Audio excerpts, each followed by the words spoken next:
Olá, pessoas, sejam todos e todas muito bem-vindos.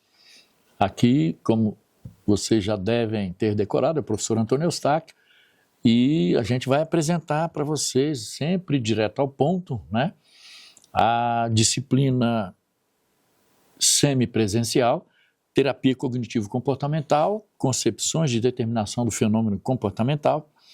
E nessa unidade, que é a 4 dessa disciplina, a gente vai apresentar aí o behaviorismo metodológico, bem como o behaviorismo radical e suas diferenças. Fundamental para vocês terem uma ideia de como uma unidade tem muita relação com a anterior ou com a posterior. Ok? Então, sugestão de estudos, estude na sequência, mas sempre verificando todas de modo geral, né?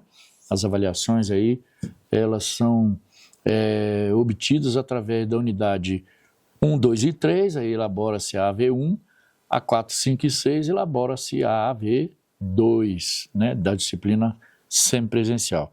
Então, essa unidade que é a 4, a gente vai trazer aí uma síntese, né, da terapia cognitivo-comportamental, concepções de determinação do fenômeno comportamental, e o guia daqui é o behaviorismo metodológico, bem como o behaviorismo radical e suas diferenças, né?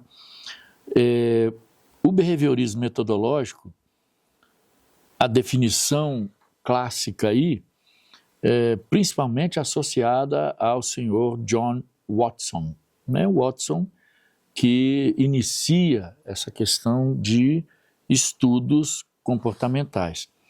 O foco central é primariamente uma filosofia da ciência, né? Ou seja, inicia-se com um estudo filosófico, porque a filosofia, a princípio, era e ainda é interessada em ciência, sobretudo em fazer crítica ao objeto, ao método, ok, de cada candidata à ciência, né? Que não voltava para si mesma um momento de reflexão e crítica.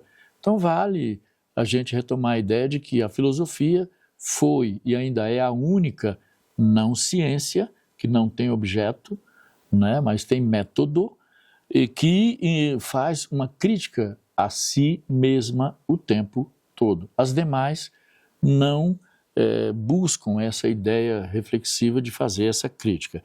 Então o foco central do que a gente está tratando aqui sobre o behaviorismo metodológico é que a filosofia da ciência, a início. O objetivo é estabelecer um método científico rigoroso para a psicologia.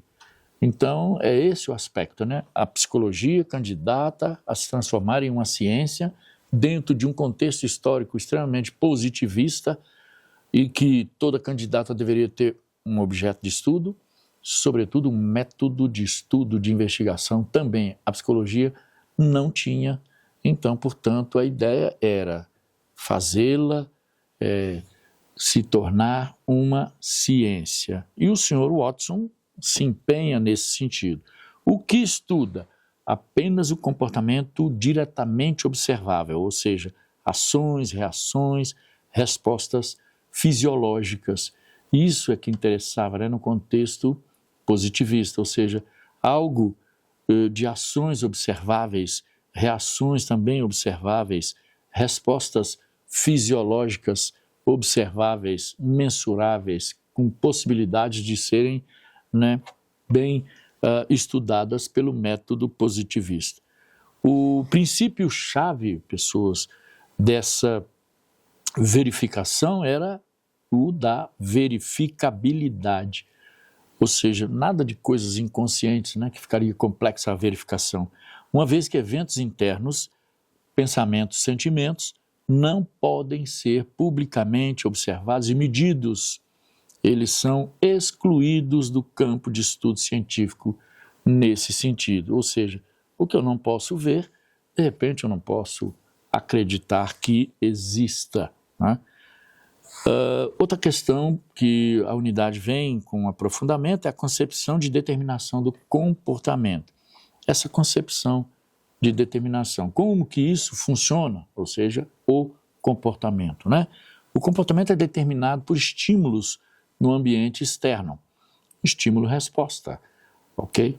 Então, o comportamento é determinado por estímulos no ambiente. Eventos mentais são vistos como epifenômenos, né, os subprodutos de processos fisiológicos, ou simplesmente não são relevantes nesse contexto. Para a explicação científica, o behaviorismo aí metodológico é dualista, assume a existência da mente-corpo, né, tratada muito bem anteriormente pelo senhor francês René Descartes. Mente-corpo, a dualidade. Mas ignora a mente por questões metodológicas. A mente, o conteúdo, né, aí de repente pensamentos, sentimentos, algo que não poderia ser talvez mensurado, fica de fora.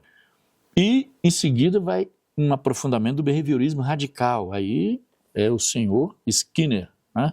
O foco central do behaviorismo radical, não é apenas um método, mas uma filosofia completa. Eles acreditavam nisso, né? Sobre o homem e o mundo, análise do comportamento.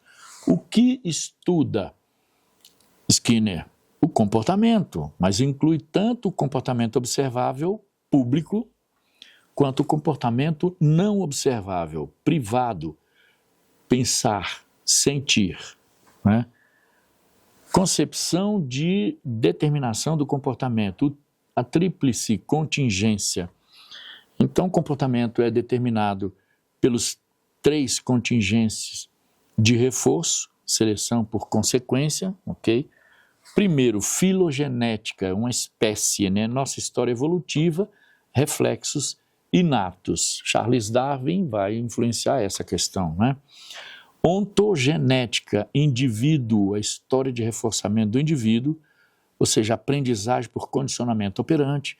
O comportamento é função das suas consequências. Comportamento, consequência, ou RC, né? A questão cultural também, grupo entra. Práticas sociais e culturais que são reforçadas na comunidade, né?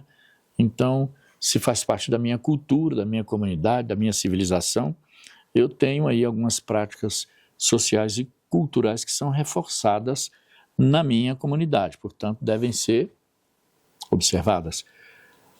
A posição sobre eventos privados também, essa unidade vem trazer um aprofundamento. Eventos mentais não são ignorados, mas são reinterpretados. Pensar e sentir são comportamentos ou produtos de comportamentos que ocorrem sob a pele, acessíveis apenas ao indivíduo, mas são passíveis de ser aí reinterpretados, né? Natureza dos eventos privados também são estudados por serem parte da determinação do comportamento, mas não são a causa do comportamento. A causa reside na interação do indivíduo com o ambiente, né? Eu e o ambiente. Então, a causa do meu comportamento está nessa interação. A BR ela é monista, ou seja, negando a existência de uma mente imaterial ou não física, ok? Onde temos aí também algumas diferenças, né? Para tanto, a gente colocou aqui um quadro para vocês perceberem essas diferenças entre o behaviorismo metodológico e o behaviorismo radical. Metodológico de John Watson e o radical de Skinner. Aí temos aqui status dos eventos internos, ideias de Watson, bem como ideias de Skinner.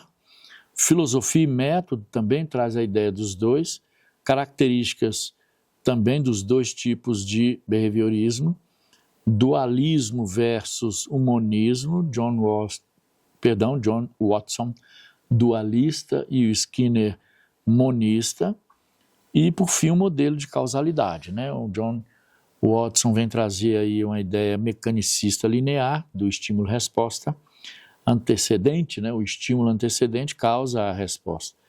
E o Skinner, no entanto, traz uma ideia selecionista, funcional.